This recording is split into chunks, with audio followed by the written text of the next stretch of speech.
Hello everyone, मेरे साथ में है मेरी अर्धांगिनी, मेरी वाइफ, मेरी फिट हाफ, जिनका पूरा नाम है दीक्षा त्रिवेदी, जिनका पूरा नाम है डॉक्टर दीक्षा त्रिवेदी। इन्होंने पीएचडी कंप्लीट कर ली है मैथमेटिक्स में, कॉस्मोलॉजी एंड रिलेटिविटी, और इनके पेपर भी अच्छे पब्लिश हुए हैं अच्छे जर्नल में।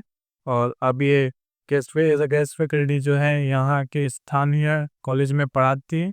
तो आज की चर्चा में हमारे साथ में मौजूद है डॉक्टर दीक्षा त्रिवेदी। तो हम उनसे जानकारी लेंगे कि किस तरह से उनकी जर्नी रही पीएचडी की, उन्होंने कैसे शुरुआत करी और आज यहाँ पर आकर उनको कैसा लग रहा है। तो शुरुआत करते हैं दीक्षा त्रिवेदी से, बताइए मेरा। जर्नी तो बहुत उतार चढ़ाव में रही है।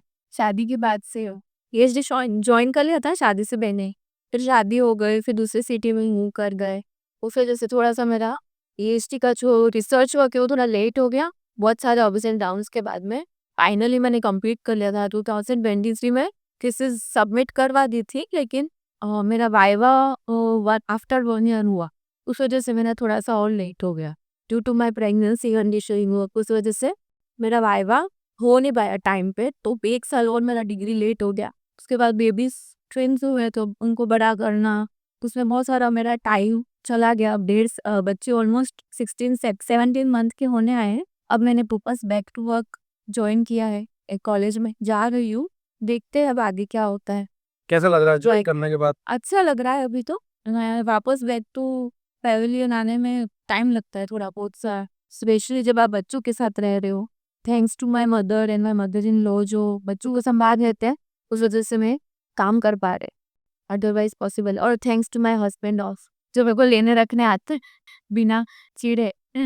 और आप क्या कहना चाहते हैं ऐसे स्टूडेंट से जिन्होंने अभी पीएचडी स्टार्ट की है, जो पीएचडी में जाना चाहते हैं? मैं तो कहना चाहूंगी जल्दी से जल्दी डिग्री रिसर्च वर्क कंप्लीट करें अपना, क्योंकि जितना टाइम, ये बहुत टाइम टेकिंग डिग्री है। आपका टाइम जैसे जैसे बढ़ता जाएगा उतना फ्रस्ट्रेशन लेवल उतना ही बढ़ता जाएगा। स्पेशली टू बॉयज को भी, उनके लिए तो, हम गर्ल्स के पास तो ऑप्शन है, मैरिज हो गया तो चलो हम हस्बैंड पे डिपेंड है, लेकिन बॉयज के लिए तो उनको उनका घर चलाना होता है, उनके पे भी बहुत सारी रिस्पॉन्सिबिलिटी होती है। तो उनके लिए तो स्पेशल फ्रस्ट्रेटिंग रहता है ये, और ये पूरा पीरियड जिसमें ये रिसर्च वर्क करना होता है। क्योंकि जिनको जेआरएफ मिल रही है उनके लिए तो ठीक है, फिर भी कहीं ना कहीं होता है कि हम अर्न नहीं कर रहे, अभी पढ़ रहे हैं। तो it's better to finish early within 3 to 4 years. Is it better to start early? Yes, of course. It's better to start after masters. Because जितना टाइम वेस्ट होगा बीच में उतना ये पीरियड लंबा जाता है। मेरा तो 1 साल का ही गैप था मास्टर्स के बाद में। उसमें भी मैंने 2 साल का गैप था। उसमें मैंने कोचिंग ली थी नेट की दिल्ली से, तो 6-7 मंथ इसमें हो गया। और आफ्टर उसके बाद मैंने 1 साल टीचिंग किया था यहाँ के कॉलेज में। वो टीचिंग से भी मुझे काफ़ी कॉन्फिडेंस मिला, मुझे मतलब नॉलेज भी काफ़ी हुआ। तो अब मैं अगर पढ़ाने चाहती हूँ तो मुझे वो हेजिटेशन या वो डर नहीं, क्योंकि मैंने ऑलरेडी बीएससी एमएससी स्टूडेंट्स को पढ़ा रखा है। ड्यूरिंग पीएचडी भी मैंने एमएससी की क्लासेस ली है यूनिवर्सिटी में, तो मुझे थोड़ा सा कॉन्फिडेंस है। अदरवाइज फर्स्ट आप एकदम पीएचडी के बाद भी पढ़ाने चाहते हो तो भी टीचिंग और रिसर्च वर्क बिल्कुल डिफरेंट डायरेक्शन में होते हैं। रिसर्च बिल्कुल अलग डोमेन है और टीचिंग बिल्कुल अलग डोमेन है। तो वो जो कॉन्फिडेंस बिल्ड होता है वो धीरे धीरे एक्सपीरियंस से ही बिल्ड होता है, ऐसा है। तो it's better to start early and better to finish early. Within 3 to 4 years complete कर लो, बेटर, एक्सटेंशन ना लेना पड़े। मुझे 6 years हो गए, 5 year में तो मैंने सबमिट कर ली थी, बट ड्यू टू प्रेगनेंसी और देन बहुत सारी कंडीशन ऐसे थी, जैसे मेरा वाइवा 1 साल डिले हो गया, जो कि बहुत लंबा पीरियड होता है। क्योंकि थीसिस सबमिशन के 6 मंथ के अंदर अंदर आपका हो जाना चाहिए वाइवा जनरली। और मेरी यूनिवर्सिटी ने भी लेट भेजी मेरी थीसिस। उसके बाद मैं आ नहीं सकती थी, ट्रैवल नहीं कर सकती थी, हम पुणे में थे उस टाइम पे। वो फिर भी मेरे बेबीज और 3-4 मंथ्स के थे तब मैं वाइवा देने गई थी उनको घर पे पिला चौक के। तो हमको कहीं ना कहीं से किस कंडीशन से समझौता करना ही पड़ता है कि करना है, हमको कुछ भी करके ये चीज़ पूरी करनी है, और वो बिना फैमिली के सपोर्ट के नहीं हो सकता। थैंक्स टू माई मदर, जो पूरा बच्चों को एक मदर की तरह संभालती है। तो वह है, नानी को तो मैं शत शत नमन कर। और जो स्टूडेंट्स को ऐसी क्या टिप्स देना चाहोगे कि ऐसी टॉप 3 टिप्स जो वो यूज करें अपने पीएचडी? सबसे फर्स्ट अपना सिनॉप्सिस और ये सब प्रोसेस जो होता है कोर्स हो, वो 1 साल के अंदर अंदर खत्म कर लो, सबसे बेस्ट है। मेरा तो सिनॉप्सिस में ही 2 साल लग गए थे। हमें रिसर्च टॉपिक करना क्या है वो डिसाइड करने में ही 1-1.5 साल या 2 साल लग जाते हैं। तो सबसे पहले सिनॉप्सिस जो प्रोसेस होता है इसका वर्क, ये क्या होता है, क्या बोलते हैं, कोर्स वर्क, सिनॉप्सिस, ये सब काम 1-1.5 साल के अंदर अंदर मैं कंप्लीट करके फिर रिसर्च पेपर पे काम करना शुरू करता हूँ। जैसे जैसे आपके रिसर्च पेपर पब्लिश होते जाएंगे वैसे वैसे कॉन्फिडेंस आता जाएगा अपने आप। अच्छा। कॉन्फिडेंस आएगा तो और आगे रिसर्च करने की इच्छा होगी और अपने आप थीसिस का जो मैटर है वो तैयार होता जाता है। तो 1 या 1.5 साल में अपना सिनॉप्सिस, कोर्स वर्क ये कंप्लीट करके तुरंत रिसर्च पेपर पे काम करना शुरू कर दो और उसके बाद तो थीसिस तो आपकी जैसे जैसे रिसर्च करोगे वैसे बनती जाएगी।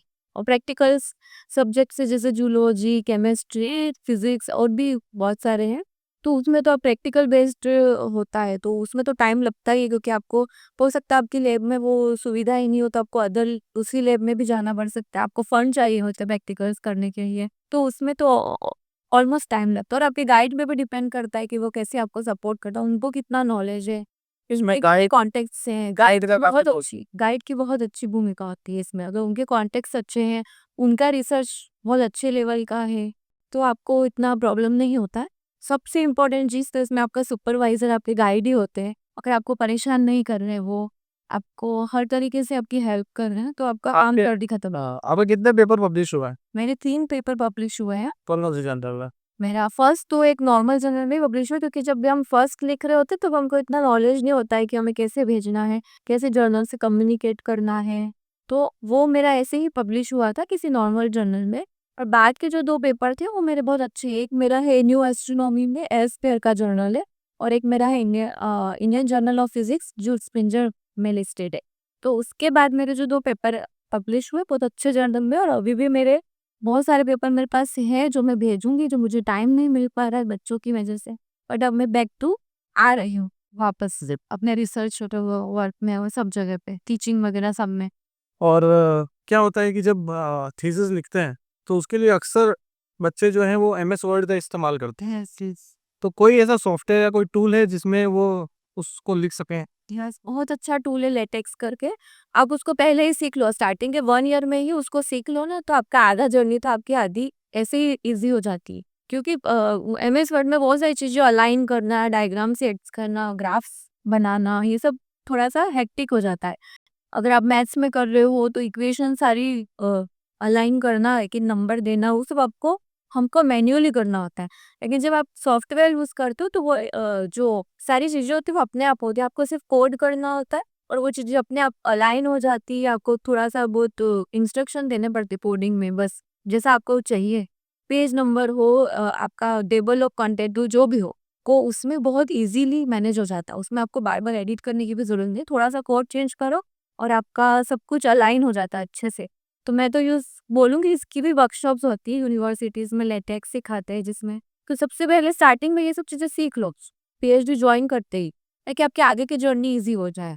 वो वर्ड में टाइप करना तो मेरे लिए तो पॉसिबल नहीं था, क्योंकि मेरा तो सब्जेक्ट भी मैथ्स था, तो मेरे तो इक्वेशंस ही इतनी-इतनी थी कि उसमें एक-एक इक्वेशन टाइप करके और एक-एक नंबर डालना उसको, वो पॉसिबल नहीं। तो मेरे लिए तो लेटेक्स मतलब बहुत ही अच्छा सॉफ्टवेयर। अगर आपका मैथ्स बैकग्राउंड रहा है, थोड़ा बहुत भी आपने सी प्लस या थोड़ा बहुत भी कोडिंग का आपको नॉलेज है, कंप्यूटर्स पे आपका अच्छा कमांड है, तो आप आराम से सीख सकते हो, दिक्कत वाली बात। और आपके पास अगर कोई ऐसा पर्सन है जो इस फील्ड का है, तो आप उसकी हेल्प भी ले सकते हो। तो मैंने, मेरे हस्बैंड तो सॉफ्टवेयर इंजीनियर ही है, तो उन्होंने मेरी बहुत हेल्प करी। कोई चीज़ नहीं समझ आ रही होती है तो वो समझा देते